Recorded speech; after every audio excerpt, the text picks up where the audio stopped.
پیغام در رب قرآن دے او قرآن رنا رنا دا. الحمد لله الحمد لله وحده والصلاة والسلام على من لا نبي بعده. أما بعد، قال الله تبارك وتعالى في كتابه العظيم: أعوذ بالله من الشيطان الرجيم. شهر رمضان الذي أنزل فيه القرآن هدى للناس وبينات من الهدى والفرقان. عزتمندو مسلمانان ورونو، د نن ورځې په خپرونه کې د روژې د بهترین عبادت او د رمضان په میاشت کې د الله جل جلاله د دغه لوی پیرزوینې چې د مسلمانانو دپاره د دنیا او د آخرت د ښېګړو یو خزانه الله مقرر کړې د دې د مزایاو او د دې د بعضې فضایلو غوروالي په باره کې خبرې کوو. روژه داسې یو عبادت دی چې د انسان اخلاق او د انسان خوی د دې په وجه باندې الله جل جلاله د ښه والي طرف ته بیایي. په روژه کې د الله تعالی په طاعت باندې صبر دی.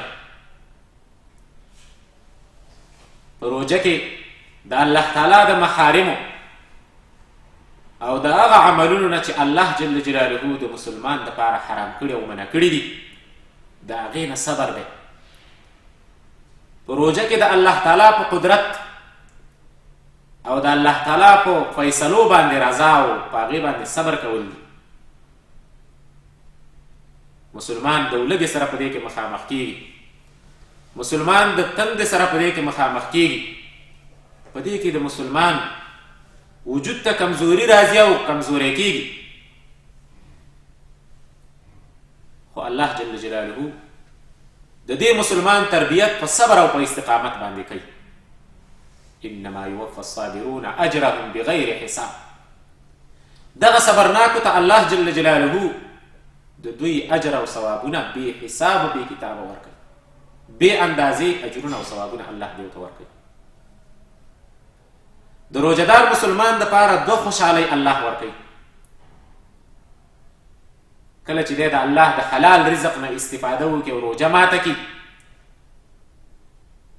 نو په دې روژه ماتي باندې د ده زړه ته یو سرور او خوشحالي راشي. او کله چې د الله سره انسان د قیامت په ورځ باندې ملاقات کوي او مخامخ کېږي او د الله حضور ته پیش کېږي، او د دې روژې او د دې عبادت ثوابونه او اجرونه کامل او پوره درته میلاو شي، نو هلته یوه بله خوشحالي، یو بل سرور د انسان زړه ته راشي چې کله الله اعلان وکړي: این الصائمون این الصائمون، روژهداران چرته دي؟ چرته دي زما روژه بندگان، روژتي بندگان؟ لیدخلوا الجنة من باب الریان الذي لا يدخله احد غیره. د باب الریان د دروازې نه د دی جنت ته داخل شي. داسې دروازه چې د دې روژهدارو مسلمانانو نه په غیر په دې دروازه باندې بل څوک نه دي داخل شي. روژه د اسلام د ارکانو نه یو مهم رکن چې د هجرت په 2م کال باندې په مسلمانانو فرض شو. نبی علیه الصلاة والسلام په خپله زندګۍ کې 9 کاله روژه ونیوله. د روژې دا فرضیت په 2 مرحلو کې په مسلمانانو باندې راغی. په اول کې د روژې او د طعام ورکولو په منځ کې مسلمانانو ته اختیار چې که دوی روژه نیسي او که دوی طعام ورکوي فدیه ورکوي. خو د روژې نیول دا افضلیت او غورواله په دې کې بهتري و. دا یوه مرحله د روژې د فرضیت و په مسلمانانو باندې. بیا په 2مه مرحله کې روژه د دغه اختیار نه راویستل شو. روژه نیول او د طعام ورکول د دې په منځ کې اختیار ختم شو، بس یوازې روژه نیول په مسلمانانو باندې فرض شو. سلمه بن الاکوع رضی الله عنه دا د نبی علیه الصلاة والسلام یو صحابي دی. د ده یو روایت امام بخاري او امام مسلم رحمهم الله نقل کوي، فرمایي چې کله دا آیات نازل شو چې وعلى الذين يطيقونه فدية طعام مسكين، په هغه کسانو باندې چې طاقت د روژې لري فدیه ده چې هغه د مسکین طعام دی. د هغې نه وروسته بیا الله دا آیاتونه نازل کړل فمن شهد منکم الشهر فلیصمه، څوک چې ستاسې نه دې میاشتې ته حاضر شو نو دی دې روژه ونیسي. نو مخکنی حکم د دې په وجه باندې منسوخ شو. په دې میاشت کې د الله جل جلاله په عبادتونو باندې التزام او پابندي د مسلمان دپاره دا پکار چې 5 وخته مونځ دا په پابندۍ باندې ادا کړي، خاصتا په دې میاشت په سنتو باندې چې کوم راتب سنت دي په هغې باندې التزام وکړي.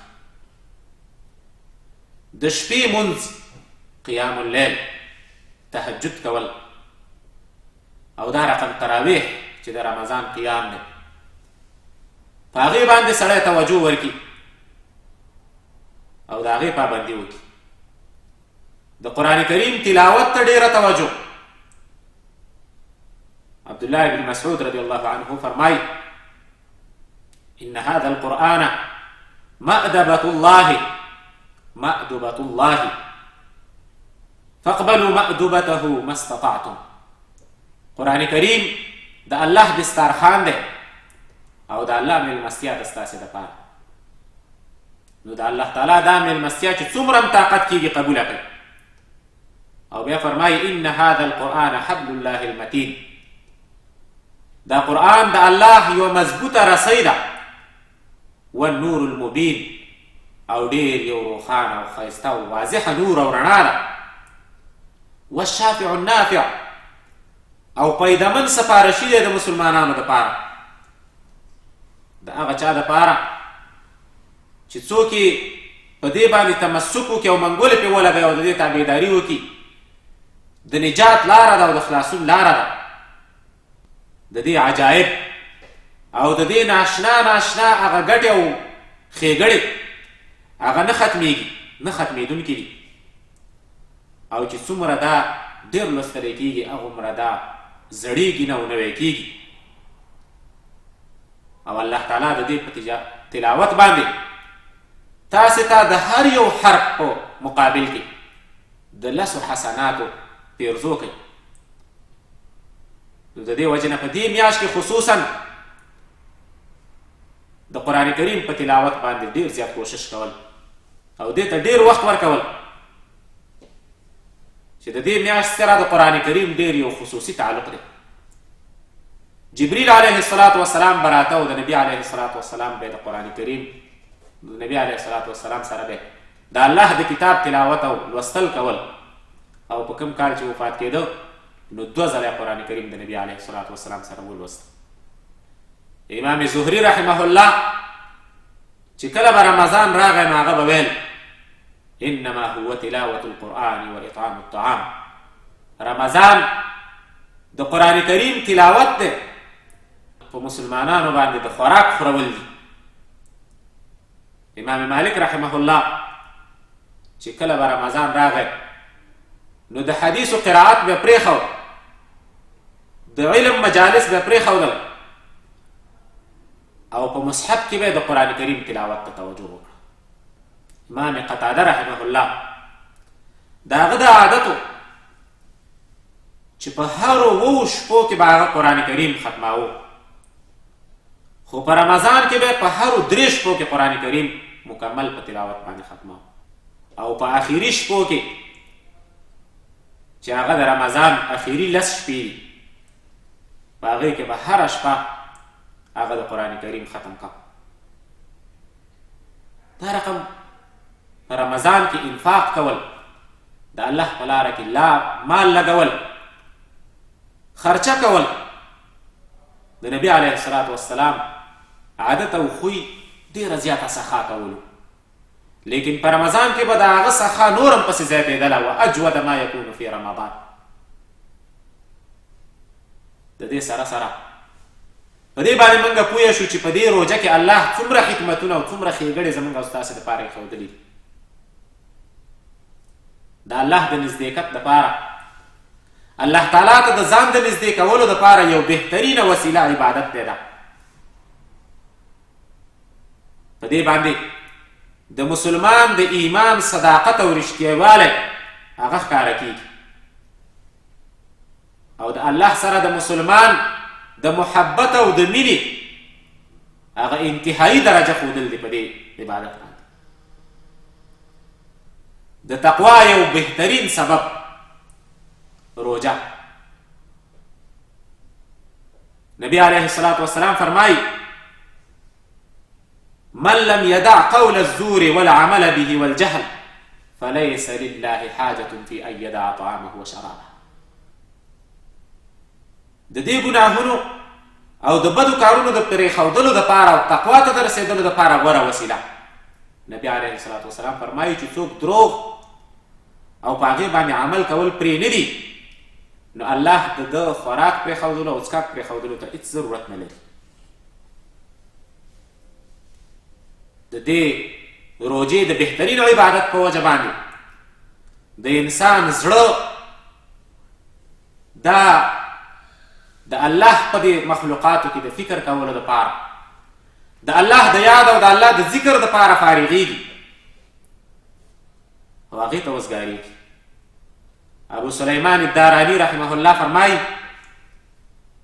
وایي د انسان دا نفس چې کله وږی شي او یا تږی شي نو د ده دا زړه صفا شي، زړه یې نرم شي، خو چې کله دی موړ شي نو د انسان زړه د دې په وجه باندې ړندېږي. د دې روژې په وجه باندې مالداره مسلمان هغه د الله د نعمت په قدر باندې پوهېږي چې الله په ده باندې نعمتونه کړي دي او ده ته مالداري ورکړې ده، غنا یې ورکړې ده. د دې په وجه باندې د فقیر او د محتاج ورور مسلمان د هغه د حالت هغه احساس دته کېږي. داسې خلک چې هغه په خپل کور کې د خوراک او د څښاک هېڅ نه مومي او په ولږه باندې ورځې شپې تېروي، نو دغه مسلمان چې الله وله مال ورکړی دی، الله وله وس ورکړی دی، په دغه مسلمانانو باندې انفاق وکړي او خرچه پې وکړي.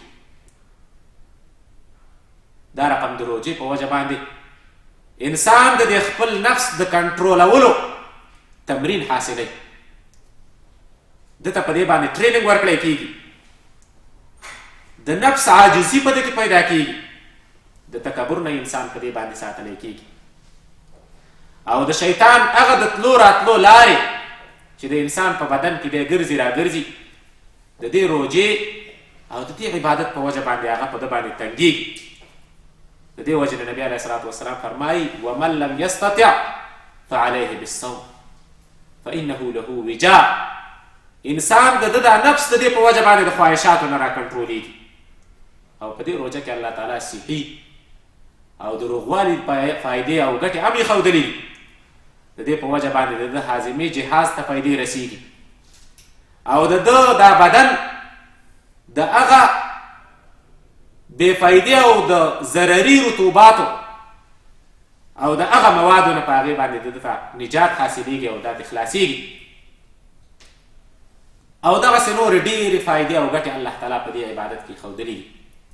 الله جل جلاله دې په صحیح طریقه باندې دا بهترین عبادت زموږ او ستاسې پوره وګرځوي، او الله دې د دې د آدابو او په دې کې چې کومې ګټې الله تعالی یې ښودلي دي الله دې موږ او تاسې ته پوره پوره نصیب کړي. واخر دعوانا ان الحمد لله رب العالمين. پیغام در رب قرآن دے او قرآن رڼا رڼا دا